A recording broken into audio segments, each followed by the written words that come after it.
Ash Sutton turn a Silverstone into a golden stone, or Ingram take a further lead at the top? This is the Silverstone preview.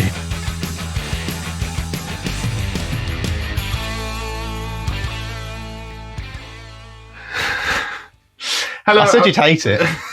Hello and welcome back to the British Jury Card Podcast. We are back once again. We've had a 3-week break coming into the penultimate round of the season, and as you heard, we are going to Silverstone this weekend. Well, one of us is at least. I am going to Silverstone. You've spent too much money watching Everton, which is a terrible waste of money. Cars. Yeah. Yes.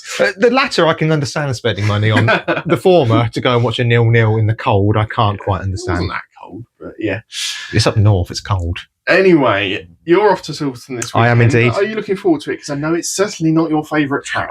No, it's not my favourite track. I'm going because I like to go racing, and it is quite local. It's only about an hour up the road for us. Having seen the forecast, I'm less inclined to be happy than I was 24 hours ago, because 24 hours ago when we looked... What do you always say? That's always got time to change. Well, it has, because when we looked last night in the pub, it was going to be drizzly. Yep. It's now going to be full-on rain, apparently, according to today's estimates. So, personally, I hope it is a wet day, because I think that makes Silverstone far better, and I think it is one of the circuits on the calendar that can cope with water better than most others, because it is a internationally renowned circuit where we get so many different types of racing going there, that if there is a circuit that can cope with a puddle, it's more likely to be Silverstone than some of the other circuits that we go to. And I think we also need quite a large spanner thrown in the works with regards to a title race currently. There is that as well. So just before we get into the preview fully, some news has come out today ahead of record, which is nice. Can't wait for another bit tomorrow. Yeah, but as soon as we finish on here, basically, the news that Nick Halstead will not be returning to the grid next year is put out on his Facebook. There's going to be a special livery at Brands Hatch, it appears, as a sort of a farewell from what I'm reading. So, yeah. That Nick has obviously been in and out of the touring cars a couple of years in more recent times, and has decided to call it a day. So I think that's pretty much all there is to say, isn't it? Until he gets a lucrative offer next season at some point, which obviously he had this season. Anyway. But we shall see, Let's jump straight into the Silverstone preview. Then we have a whopping 6 corners to go round. Do you want me to spell that out on screen? 6 corners.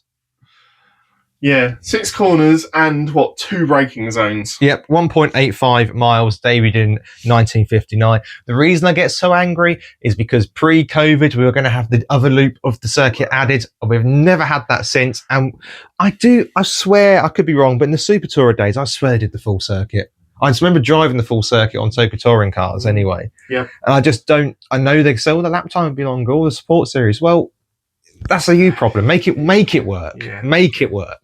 Charles, if you have any say in this, we know you listen, obviously. If you haven't seen it already, we did an interview with Charles back at Donington. Have a little word with Mr. Gow for us and see if you can get something worked in, because I'm pretty sure most of the drivers would like to try a different circuit and a different layout of Silverstone. Yeah, it's weird because a lot of drivers do sort of really like going to Silverstone from what they say and what they feel. But I wonder if that's because it's some circuits you take your brain out to drive. Yep. I wonder if Silverstone's a little bit of a Sunday afternoon stroll in some ways, because it certainly won't be if it's wet. And also I have to say as well, I'm going to bring this up, I saw the TCRs at the other loop last year before, and it was brilliant. It was absolutely brilliant. And I don't see why we can't, if we can't use the full circuit, why we can't use the other iteration, which I think is better for racing anyway. I tend to agree, and that doesn't happen often. It doesn't. Right, Sam, who has the qualifying lap record? Now, I would instantly jump to someone like Ash Sutton, but this was the circuit where Napa didn't take that pole in 2023. So I'm going to go for Tom Ingram, and I think it might have been last year. Nope. Okay. If I was to tell you it's not been broken since 2020, would you be surprised? Oh, yes, I would. BMW? Nope. Oh, go on then. It was Dan Camish with a 57.3, which would have been in the Honda in 2020. The racing lap record. I'm going to go for Ash Sutton on this one. You'd be wrong again. Okay. It was 2022, if you want to have another go for 2022. So that's the year before the Napa dominance. The Hyundai engine wasn't as great then. I don't think it was Hyundai. Toyota. No, it was Jake Hill. Of course. With 57.6, which would have been in the BMW, or was that been the Audi? No, BMW. It was a BMW. Yeah. Okay, there you go. So yes. Oh yeah, was it the Rocket livery one, wasn't it? Yeah. I'm amazed that they've stood since then. Yeah, I am as well. Particularly when you had, I know that they didn't get pole in their dominant era of No. the 2023 season, but I'm surprised that between the 3 quick drives at Napa, they didn't break that. And as you say, the Hyundai engine, particularly when last season we both had, as I'm going to come to in a minute, Ingram and Sutton come from the back of the grid to the front of the grid. I'm surprised that we've not seen that broken since. I think it will be this year. I think just because of how much power the cars are putting out now. I think you're probably right. In terms of 2024, Ingram won the first race from Hill from Camish. Race 2 went the way of Jake Hill from Turkerton from Cook. So there's a little hint of a BMW stronghold here, a little hint. And then race 3 was Ingram Sutton. Sutton tried to yeet Ingram into Ketteringshire in the last corner. Ketteringshire. And Cook got another podium in that race as well. I've also, because I like doing some research, I know you've done a little bit as well. I have done a little bit this week. So I'm going to get all mine out of the way, then you can fill in the gaps. So there is only really 2 drivers in the championship now. So I'm going to quickly take us through the championship table. So Ingram leads by 32 points over Ash Sutton. Now, I have done the maths on this, and as we found out last night, my maths sometimes doesn't work. Doesn't work. No. Managing to completely miscount an out in darts and getting the double, getting ready to celebrate the match win, and then realising what I had done. Sorry, everybody. Quite funny. It was. Not so much for me. So that's 32 points. I'm confident on this one in the manufacturers. Alliance have 698. Accelerate have 697. That's a point difference. That is, yes. I'm confident on that one. In the teams, Virtue lead that. They have 642. Napa have 640. So that's a 2-point gap. So even though we're not seeing a great title fight at the top, I don't think, because I think it's all but done, dare I say. These other titles, and the other 3 I'm about to cover, well, 2 of the 3 are also very, very close indeed. So I'll get the non-close one out the way. Restart lead the independent teams by 428 points to PMRs with motor parts, etc. 336, which I've calculated to a 92 point gap. It's a significant difference, and obviously One Motorsport have dropped out midway through the season, and we know the difficulties that PMR have come into in this second half of the season. So it's no real surprise that Restart are heading the way there. In terms of the independent drivers, this is amazing. So Mikey Doble leads on 324. Dan Lloyd is 1 point back on 322, and Smiley is a further point back from Lloyd, so 3 off the top. 3 off the top. 3 off the top, yeah. It's been a bad week for my maths.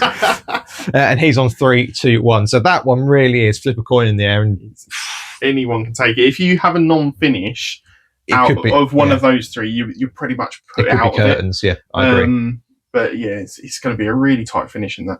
And then the Jack says I've got 3 still contenders in this. So De Leon leads that on 369. 14 points back is Rainford on 355. And Osborne is still there. He's 45 points back on 324. He's there, but I think it's between the top 2. Yeah, he would need to have a dire weekend from BMWs with a couple of retirements or certainly non-scores. Yes, agreed. And you know how difficult that is to now happen in the Jack Series with how few competitors there are. Yeah, and just a reminder for the independents, for the manufacturers, for all of ones that aren't the Drivers' Championship, finishing is enough. Because the field is smaller, if you finish, you'll still get points because you might finish 21st on the road, but 4th in that particular class, which will get you points. So this is where you might see somebody come into the pit lane, do a tyre change, be a lap down, but still come back out, because if they get classified at the end, they'll still score the points for that particular class, which when you've gone through the numbers there, it can make a hell of a difference. Exactly that. In terms of Ingram versus Sutton, then we've got to pretend there's a title fight on, even though I'm not convinced that there is. So in 2024, Ingram had the better of the Silvertone day with a first, a 4th, and a 1st. Sutton had a 4th, a 12th, and a 2nd. 2023, they both got caught up in race 1 in an incident and finished 22nd and 23rd in Ingram's favour. But that caused a great fight back through the field. It absolutely did. So Ingram then got a 3rd and a 2nd, and Sutton got a 1st and a 3rd. So honours all pretty much even, I'd say, that weekend. I think Ingram may have slightly outscored because of fastest laps, and it doesn't really matter. It was very, very close. Very tight. And then in 2022, it's tight again. Ingram with 551, Sutton with 642. So again, Ingram just edging it, but there's not a lot of difference. However, I thought that honours were pretty even between them at this track. But we had an interesting chat in the car last night. We did indeed, yeah. And you're like, oh yeah, they're fairly close. There's only sort of a win or two possibly between them. Well, you'd said that you expected Ingram to dominate this weekend, and I said, Yes. oh, come on now, and they're pretty good. Sutton's got as many wins as Ingram, if not more. And then I looked this morning. Yes, you did. And Sutton's win at Silverstone, and I couldn't quite believe it. I had to count it twice. Is 1. So there you go, listeners. A single win at Silverstone. What motivates Sam to do research is proving me wrong, but doesn't do research any other week. Compared to Ingram having taken 8 wins. Yeah, which is astonishing. That's a skew I really didn't expect to have.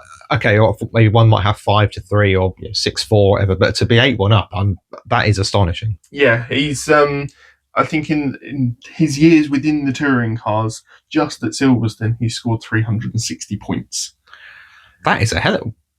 Yeah. What time did you wake up this morning? Just as I was munching on my toast this morning, I thought, I'll have a little look. Not leftover pizza? No. I didn't last till the morning, did it? No. So yeah, I thought I'd have a little look, and yeah, he scored a hell of a lot of points at Silverstone. Did you do Sutton's by comparison? I haven't, no. Okay. But because of the discrepancy in wins as well, Sutton's taken quite a few podiums along the way. The difference is too large. Just for any new listeners, he can't score 360 points this weekend. The maximum he can score is 67. 67, including pole. Point for pole, yeah. Yeah. So, 32-point lead going into it. Obviously needs to come out of the weekend with 68 points to take it this weekend, which I don't think he's going to do. I don't think it went through my mind to put it in as a prediction, but then I thought realistically about it, and you have to really have a Sutton non-finish. Probably 2. Or 2, yeah, for it to really happen. So I didn't go down that avenue. No, but I do think for Ingram this weekend that if he scores 3 top 8s, then it's pretty much done. Unless Sutton wins all 3, I really don't see how. And I think Sutton needs to win probably 2 this weekend to stand any real chance. Because I've said this before on the podcast, both on the previews and the reviews. If Ingram finishes first, Sutton's normally second, or in that vice versa. Yeah, exactly. They're not finishing big gaps between each other, which is, I think, just really playing into Ingram's hands at this stage. And also, we know that Hyundai is an absolute beast this season, and they've done a fantastic job. It is, yes. Can I briefly mention BMW? Okay, yeah. They had a decent run out at Donington Park, I thought Jake Hill looked pretty good. Yes. Coming off the back of a decent, even better weekend, at Knock Hill. Knock Hill, yes. What do you expect this weekend? Part of me wants to think that they are back. Obviously, I said last year that Hill took a race win, and Colin Turkerton did take a second place as well. They were good here, and we've always sort of like cited this circuit as being more of a BMW circuit, because you've got a couple of large traction zones, and normally with a strong engine that they can normally build, they'll be good down the straights as well.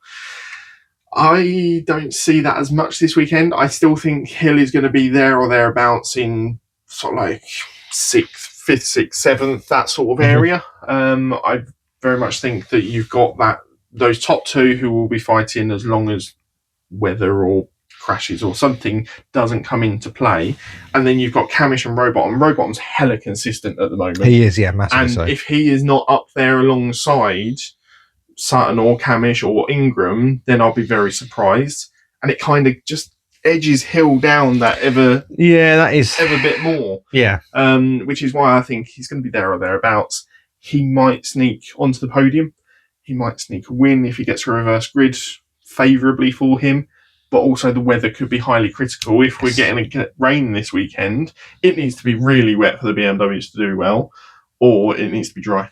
But if it is really wet, he's massively in the conversation, because he is a very good wet weather driver. He is. We've seen that throughout his touring car career, and he's been the best wet BMW driver that I can remember. And that includes Colin Turkerton as well. He just seems to be able to hook the car up and get it to do what he wants to do and still get the traction and the power down. Yeah, agreed. So, yeah. Anybody you want to talk about in particular? Toyota goes surprisingly well here. Well, Cook does. Well, one thing I want to say is that we had a really nice showing last time out from the M Sport engine in the Toyota. Yes, we did. Yes. So I do think that we're going to see a decent weekend from either both or one or the other of Shedden and Aaron Taylor-Smith. Well, the big question is, do they now just run that other engine for the rest of the season to get 3 weekends worth of data, or do they jump the gun and go, do you know what, it was chalk and cheese at Donington, which I think it was, if I'm being brutally honest. Cook went back through the field horrifically in race 3. Do they just go, yeah, we don't need to do any more testing? That is clear. That engine is better, and just put it in all 4. Possibly. I think if they do put it on in all 4, then we could well see Cook up there alongside the 2 of them as well. But it wouldn't surprise me if we see Shedden and Aaron Taylor-Smith with that engine and that setup finish inside the top 10 for maybe even a couple of races. They've certainly entered my predictions for this weekend. Cook has for me as well. So this week we've not actually shared predictions beforehand. It's got quite tight in the prediction race. This could go down to the wire. You're 2 points ahead, 1 point ahead. It's 1 or 2. Yeah, it's not really far. Close. I've managed to pull back over the last couple of weeks, which has been very, very profitable for myself. Yes. So before we go into predictions, holding on to an early season lead at the moment. You are. Before we go into predictions, is there anything else you want to discuss team-wise or driver-wise before we move across? Previously, we know that obviously the Astra went strong here with PMR. They've settled into the Cupra quite nicely, I think. Certainly the car looks great in the livery. Yes. Something that I wasn't really expecting. And if Doble can hook it up this weekend, we know how quick he can be at Silverstone. And being such a short circuit, there's 2 arguments to make. There's either few places that you can lose time, or there's not many places that you can gain time. Yeah. So I think it's going to be a fairly condensed field, especially in qualifying. And we know what he's like in qualifying. He's always on the button, ready to go. So we could see a decent weekend from that Cupra. My biggest worry is that I think it lacks race pace. I think over one lap, I think it has got pace. And we saw that Donington obviously got into the top 6. Yes, we know he got disqualified for ride height infringements. He was there on merit. Exactly. But I do worry. We saw some strong showings from Cupras in the past where they've done well in qualifying, and then come the race, they just fall down the order. I know Doble is one of the better drivers that has been in a Cupra, but if it rains as well, we always say that's the great leveler. Yeah, absolutely. If it rains, all bets are off to a degree. But I think Doble will be stronger in qualifying than he will be in the race. Yeah, I think that's no fault of the team that they've had to learn a whole new car just over halfway through the season. It's tough. But yeah, I think that kind of sums up where I am with most of the important drivers, shall we say. Okay, we'll get into our predictions after this very quick break.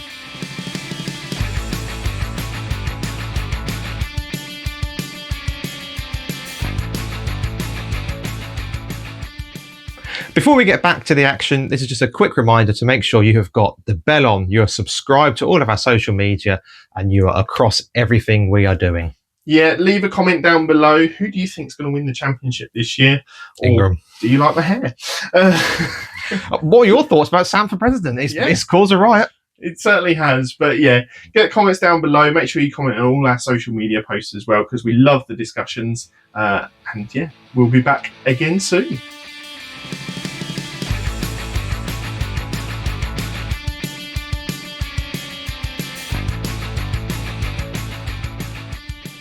Right then, predictions. It's tight between us at the top as well. So we've got to make sure these last few weeks count in that competition. There are trophies on the line. Let's just forget. And there is an award show in December. So I've gone bold. You've gone bold. Okay. I probably shouldn't go bold because I am in the lead. Very slender lead, but I have had to do a little bit of mixing up because I'm thinking, where can I try and score points, but without going so bold that I'm chucking them away. So for pole position, you've gone for Adam Morgan. Okay. I don't think that's I don't think that's too out there. He'll be in a quick car with more boost. He will.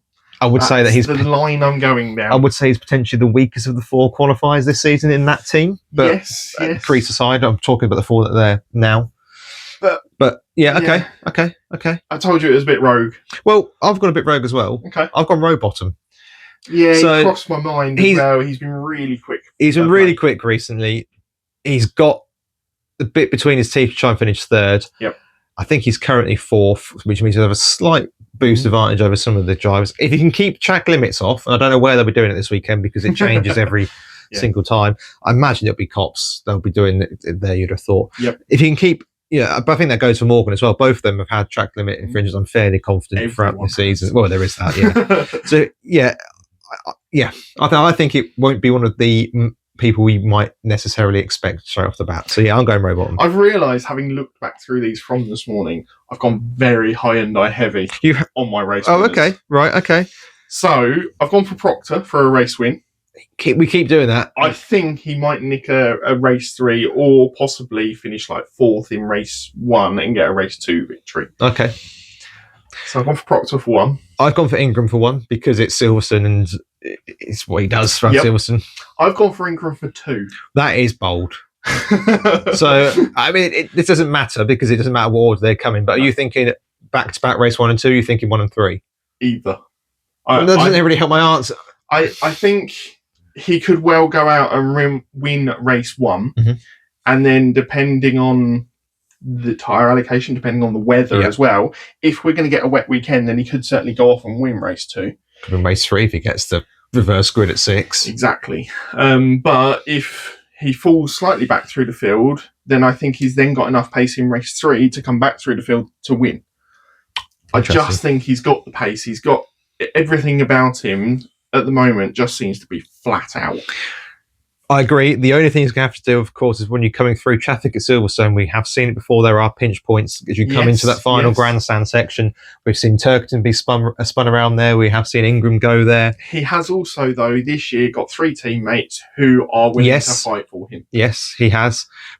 I'm not suggesting any wrongdoing on Robot's part here, but he has got a little bit of making up to do. So I'll just plant that one there as well. Yep. Okay, I mean, I've gone Hyundai heavy as well, to be fair. So I've gone Morgan for a race. Similar to a Proctor, I can see him finishing 4th in race 1 and finishing 1st in race 2, depending on tyres and all that kind of stuff. So yeah, Morgan for race 2. Well, Morgan for a win, but I think it will come in race 2. And your final one? Smiley. I think he will get a win for the end of the season. I've said it, and I think very Hyundai heavy. Wow, the reverse grid is that is my reverse grid winner for me, because I think if he can get, he's had a couple of chances where he's been high up the grid this season on the reverse grid, and it's not quite come off. I think Silverstone is a circuit A he'll know very well. B, the car will go very well at, and I think that he can, maybe just slide and get that win. I'm very tempted to change my Jack Sears prediction, bearing in mind what the weather could do. However, that weather could still change between now and then. The weather, Jack Sears, I don't think really matters so much as the weather. So I'm going to stick with it, and I've gone for De Leon this weekend. Okay, I've gone for Osborne. Yeah, I thought about going for Osborne. I'm not sure where I am with the BMW, because Osborne normally goes well at Silverstone. He does. I'm just not sure where I am with the BMW. Some weeks, even some races, it looks good. Even at Donington, some races looked really good. Yep. Other races looked really flat. Yeah. And I'm not quite sure what we're going to get this weekend. And if there is then setup changes, do I trust them to get it right for the change of conditions? It's so hard, because if it's starting dry but likely to get wet, what do you do setup wise? Do you put slicks on a wet setup? Do you put wets on a slick setup? I mean, I think that when you've already got a car, many variables. And when you've already got a car you're not fully happy with, I just don't think the more tinkering of the setup. Yeah, that's why I've gone for Osborne. I just think that car is a bit more stable across the weather conditions if we get them. Fair enough. We'll move on to our general predictions then. Yep. 3 each plus 8 special one. Now, of course, we can veto each other's here because we haven't actually had a chance to discuss them, but I'm fairly sure you'll be happy. Mine is very much points-based this week. Yeah, so am I. Okay. Nice. So, having done my little bit of research this morning about how many points Ingram had scored, I took out sort of like the first 2 years he was there and worked out how many points he averaged each weekend. Wow, okay. Which was about 38. So when you're averaging, just because there's different ways of averaging, are you adding them up and dividing by 3? How are you doing it? I added all the points up, apart from those the first 2 seasons that he was there. I added up the rest of them, divided it by however many seasons that were, to see how many points he got across the weekend, not per race or anything like that. So he averaged about 38. So I've gone for Ingram to score 40 plus points this weekend. Oh, okay. So you're not doing an average. Of course you can't. You can't do an average. Of course you can't. Yeah. dear. I have a GCSE in maths. Camish outscores Sutton. Ooh. I've just got an inclination he's going to be a bit of a stinker this weekend. I think this weekend goes one or two ways for Sutton. He either wins 2 and gets another podium, and absolutely lays down a marker to Ingram, says, "I'm still here. I'm going nowhere, mate. We're taking this to the wire." Or he does or that, he just starts down the pan. it just starts to fade away a little bit. We've seen him in the past where he's gone a bit hard. Alton Park in the past where he's ended up in a wall. I think Ash knows, this is a very obvious thing to say, he's got to finish in front of Ingram. And at what point does he start to take the risks to do it? And at what point do those risks either pay off or not pay off? So I'm going Camish as a little bit more less to lose and a little bit more conservative of a small C to outscore him. So I told you, I was speaking about Toyota and Shedden, Aaron Taylor Smith, and they are involved in my predictions. And I've gone for both of them to score 20 plus points this weekend. Because I think they're going to have a strong weekend. They're going to score points, possibly even score points in all 3 races, just to keep on adding those scores up. Okay. I've also gone for another points-based one. Yep. Ingram to be 40 plus clear at the end of the weekend. Oh, okay. That's only 8 more. Yeah, but Sutton's still got a score. Okay. 45? Would you be happy with 45? I'd be happier with 45. I'll go 45. Because at least that's then he has to build a 12-point gap this weekend. Yeah, okay. I'll go 45 plus. 13. Yeah.